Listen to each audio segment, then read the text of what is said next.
என்னமோ யோகங்கள் இருக்கு. ம். அந்த யோகங்களுக்கெல்லாம் தலையாய யோகம் வந்து சித்த வித்தை தான். ஆ. இந்த சித்த வித்தை தான் பலவிதமான பேர்ல அவங்க சொல்றாங்க. சரி. புரியுதுங்களா? இந்த வாசி யோகன்ற பேர் வந்து நெறைய இருக்கு. நெறைய பேர் யூஸ் பண்றாங்க. புரியுதுங்களா? அந்த வாசி யோகம் அப்படின்னு சொன்னாலே, அதனுடைய அர்த்தம் உங்களுக்கு எதனா தெரியுமா? எப்படி? இப்ப வாசி யோகம்னு சொல்றோம். ஆமா. அது ஒரு வித்தை. ஆமா. ஆனா அதனுடைய அந்த வாசி யோகம்னு ஒரு சொல்லு வருதுன்னு வச்சுங்களேன். அந்த சொல்லுக்கு ஏதாச்சும் பொருள் இருக்குங்க. ஆமா. அதை நீங்க எப்படி ஃபீல் பண்றீங்க? என்னவா இருக்கும் வாசி யோகம்னா? அந்த சிவத்தத்துவத்தை மூச்சு பயிற்சி மூலம் வாசிக்கும்போது நமக்கு அடையக்கூடிய ஒரு பரப்பு அப்படி. இல்ல வாசி அப்படின்னா படின்னு அர்த்தம். ஆமா. புரியுதுங்களா? யோகம்னு என்ன சேர்த்துக்கிறதுன்னு அர்த்தம். சரி. வாசிய படிக்கிறது. வாசினா யோகம். வாசினா படி. படி. யோகம்னா சேர்த்துக்கிறது. எதை சேர்த்துக்கிறது? வாசியை சேர்த்துக்கிறது. ஓ. நமக்குள்ள இப்போ வாசி போயிட்டு இருக்குது. சரி. அதை சேர்த்துக்கிறதுக்கு பேர் தான் யோகம். சரிங்களா? அதே மாதிரி பிராணாயாமம் அப்படின்னா என்ன அர்த்தம்? அது மூச்சு காற்று வந்து உள்ளே இழுத்து இப்போ கும்மம் வச்சு வெளியில் விடுற. இல்லை அந்த சொல்லுக்கு நான் விளக்கம் கேட்குறேன். பிராணம்னா உயிர். யாமம்னா தடுத்தல். ஓகே. இப்போ இந்த சொல்லுலலாம் எல்லாமே என்ன இருக்குது பார்த்தீங்களா? உயிரை வெளியில் விடக்கூடாதுன்றது தான் அதனுடைய உண்மையான கருத்து.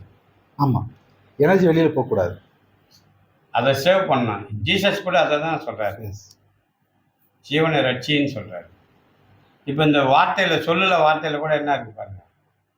யோகம்னா சேர்க்கிறது தான். ஒன்றும் இல்லாதவனுக்கு நிறையா சேர்ந்துச்சுன்னா யோகம் தானே. இப்போ நம்ம ஒன்றும் இல்லாத போகிறோம் ஒரு நாளைக்கு இல்லையா? அதை சேர்த்துக்க தெரிஞ்சவனுக்கு யோகம் தானே ஐயா. அதுதான் வாசி யோகம். அதை வாசி போய் திருப்பி போட்டால் சிவா. அவன் நமக்குள்ளே இருந்துட்டானா நமக்கு என்னத்துக்கு மற்றது? புரியுதுங்களா? பிராணனை தடுத்து நிறுத்தணும்னு பிராணாயாமம்னா தடுத்து நிறுத்துன்னு அர்த்தம். உன்னோட உயிராற்றலை தடுத்து நிறுத்து. மடை போடு.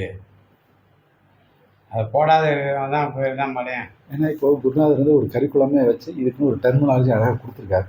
ஸோ இதெல்லாம் நம்ம முதல்ல லேர்ன் பண்ணி இதை நான் பண்ணும்போது தான் எனக்கு அந்த டெக்னிக்கை ஃபாலோ பண்ணுறதுக்கு ஈஸியாக. அவ்வளோ பெரிய காம்ப்ளிசிட்டின்லாம் எதுவுமே கிடையாது ஐயா. அவர் கொடுத்தது எல்லாமே ஒரு டிசிப்ளின்.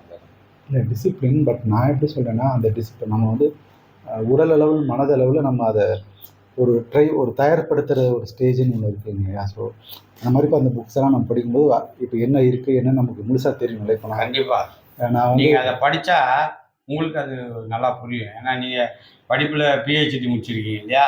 அது மேலே எந்த படிப்பும் இல்லை. ஆனால் அது வரைக்கும் படிச்சிருக்கீங்க. ஆனால் இதை படிங்க, இதில் பிஹெச்டி ஆகுங்க.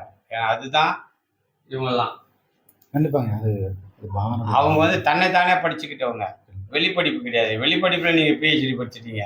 ஆனால் இந்த உங்களை படிக்கிறதுல நீங்கள் பிஹெச்டி ஆகுங்க.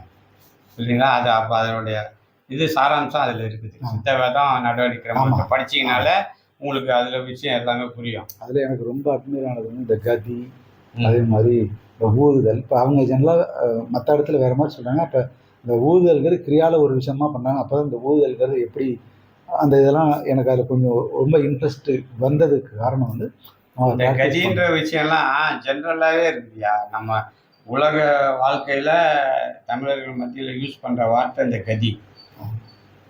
ஏண்டா இவன் இந்த மாதிரி செயல் செய்கிறானே, இவன் என்ன கதிக்கு ஆளாவானோ, என்ன கதிக்கு போவானோ, என்ன கதிக்கு ஆளாவானோ அப்படின்னா.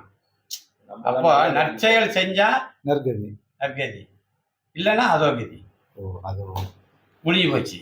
அதோ கதினா முடிஞ்சு போச்சுன்னு அர்த்தம். அப்போ அந்த கதின்றது விஷயம் மூச்சு காத்து. அப்போ அதை நீங்கள் நற்கதி பண்ணணுமா இல்லையா? கதிங்கிறது மூச்சு காத்து. கதிங்கிறது மூச்சு காத்து. அதை நற்கதி பண்ணிக்கணும். அதுதான் அது சித்த வித்தைன்னு கொடுத்துருக்காங்க. கதி மாறினா விதி மாறும் ஐயா. புரியுதுங்களா? இந்த கதியை இந்த வழியா போடுறவங்களுக்கெல்லாம் விதியிலலாம் மாற்றம் வராது. கதியை மாற்றினா விதி மாறும். விதியை மதியால் வெள்ளலாம் மாறும். நம்ம கதி கொண்டு வெளில போகிறோம். அந்த கதியை பயன்படுத்துறதுக்கு மதியை பயன்படுத்த போகிறோம். அறிவு கொண்டு கதியை உள்முகமாக திருப்பி நம்ம கதி தான் விதின்னு வருது. ஆனால் நமக்கு அறிவாக இருக்கிற பொருளும் அந்த கதி தான். அதுதான் அதுவானால் அதுவே அதுவே